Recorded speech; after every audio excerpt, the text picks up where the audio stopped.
The forest moon of Kepler 442b wasn't supposed to have sentient life. That's what the Colonial Survey had promised Lewis when he'd signed up for the timber extraction contract. Just him, Anna, and 43 other workers harvesting the massive sequoia analogs that fetched premium prices on Earth. They'd been wrong. Lewis found Anna 3 kilometers from the logging camp, collapsed against a crystalline tree trunk, her pressure suit torn in 8 places. Blood, human blood, formed a dark pool beneath her. In her arms, she clutched something that made Lewis's breath catch. It was small, no bigger than a human toddler, covered in silver-blue fur with 6 limbs and eyes that reflected the moonlight like mirrors. A juvenile of the species they'd glimpsed only in distant sensor readings. The creatures the company called indigenous fauna. Lewis called them what they were, people. The cub trembled, unharmed, pressed against Anna's chest. "Lewis," Anna whispered, her voice wet with fluid in her lungs. "They came, poachers, illegal hunters, wanted the cub. I couldn't let them. 8 bullet wounds." Lewis counted them as he activated his emergency beacon, his hands shaking as he applied pressure to the worst of them. 3 in her torso, 2 in her shoulder, 1 in her thigh, 2 grazing wounds along her ribs. The poachers had used old-fashioned projectile weapons, untraceable, undetectable by the colony's sensors. "You're insane," Lewis said, but his voice broke. "You beautiful, insane woman." Anna smiled, blood on her teeth. "Human instinct, protect the young." The cub made a sound like wind chimes, mournful and afraid. Its small hands, delicate with 3 fingers and 2 opposable thumbs, gripped Anna's torn suit. Lewis worked frantically, but he knew. The damage was too severe. Even with the emergency medical pod back at camp, even with a trauma surgeon. He pressed harder on the wounds, trying to will her blood to stay inside her body. "Stay with me, Anna, please." Her eyes fluttered. "Take care of it. Promise me, I promise. I swear it." Anna's hand found the cub, stroking its fur one last time. Then her arm went slack. 3 days later, Lewis sat in his quarters, the cub sleeping in a makeshift nest he'd constructed from thermal blankets. He'd kept his promise. The creature had accepted him, though it still made that wind chime sound whenever it woke from sleep, looking for Anna. Lewis had reported the poachers, provided the coordinates of their camp, their ship. Colonial security had been less than enthusiastic. Budget constraints, they said. Jurisdictional complications. The poachers were already off-world.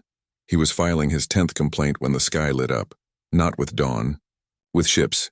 6 vessels, sleek and angular, materialized from faster-than-light jumps directly above the colony. They were massive, each one the size of a city block, their hulls covered in geometric patterns that seemed to shift and flow.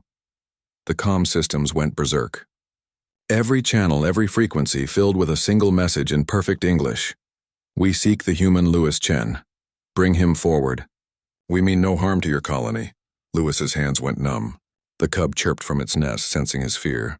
20 minutes later, he stood in the colony's main plaza, the cub in his arms, facing a delegation of beings that made his mind struggle to comprehend their existence.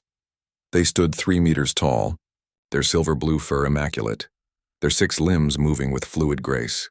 They wore armor that seemed grown rather than manufactured, covered in the same shifting patterns as their ships. Weapons hung at their sides, elegant, terrible things that hummed with barely contained energy. The lead warrior stepped forward. Its eyes, those mirror-like eyes, fixed on Lewis, then on the cub in his arms. "Human Lewis Chen," it said, its voice a harmony of tones that his translator implant struggled to render. "I am Kethamar, shield captain of the Territorial Defense Fleet. This child is Ven Asri, heir apparent to the matriarch of the Northern Territories. He was taken by your people 17 cycles ago." Lewis's throat went dry. "I didn't take him. Anna, another human, she saved him. From poachers. They shot her. 8 times. She died protecting him." The plaza fell silent. The assembled aliens went absolutely still. Kethamar's expression, if it could be called that, shifted. "Show me." They stood at Anna's grave. Lewis had buried her on a hillside overlooking the forest, where the twin suns of Kepler 442b painted the sky in colors Earth had never known. He'd carved her name into a stone marker with his own hands. "She wasn't a soldier," Lewis said quietly. "She was a botanist. She studied plants. She'd never hurt anyone in her entire life. He paused, his voice rough. But when she saw them hurting him, saw them trying to take him, something in her just activated. She put herself between him and 8 bullets, didn't hesitate, didn't even think about it. He looked down at the cub, Venasri still nestled in his arms. She made me promise to protect him. Those were her last words. Take care of it. Kethamar was silent for a long moment. Then slowly it lowered itself to one knee before Anna's grave.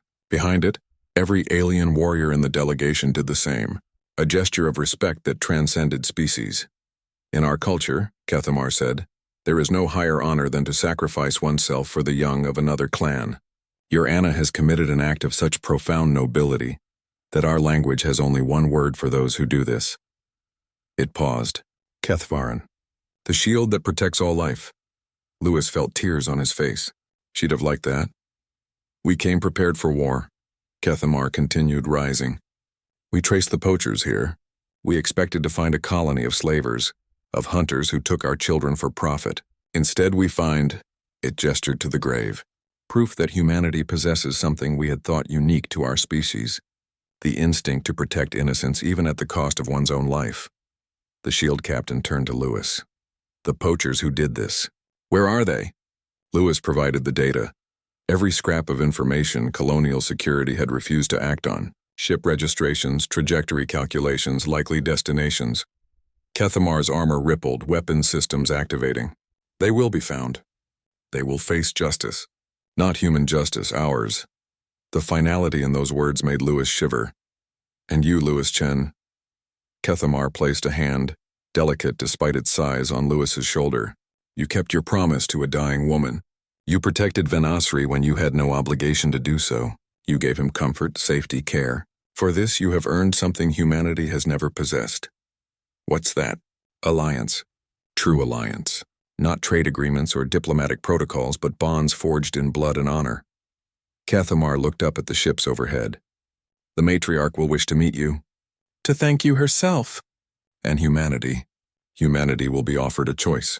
To join us as equals, as brothers in arms who understand what it means to protect the innocent. Lewis looked down at Venasri, who gazed up at him with those mirror eyes making soft, contented sounds. All of this, Lewis said quietly, because one woman wouldn't let a child be hurt. No, Kethamar corrected. All of this because one woman proved that humanity's greatest weapon isn't your technology or your adaptability. The alien's eyes reflected the twin suns. It's your capacity for sacrifice, your willingness to die for those who cannot protect themselves, even when they're not your own species. That evening, as Lewis prepared to board the alien ship with Venasri, to return the cub to his family, to speak with the matriarch, to begin something unprecedented in human history, he returned one last time to Anna's grave. You did it, he said softly.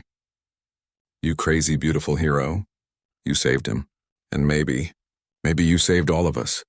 The wind whispered through the crystalline trees, carrying the sound of wind chimes, and Lewis could almost hear Anna laughing, telling him not to be so dramatic. But as the alien fleet prepared to depart, carrying with them a new chapter in humanity's story, Lewis knew the truth.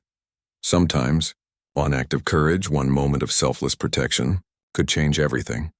Anna had taken 8 bullets for a child that wasn't even her species. And in doing so, she'd earned humanity the stars.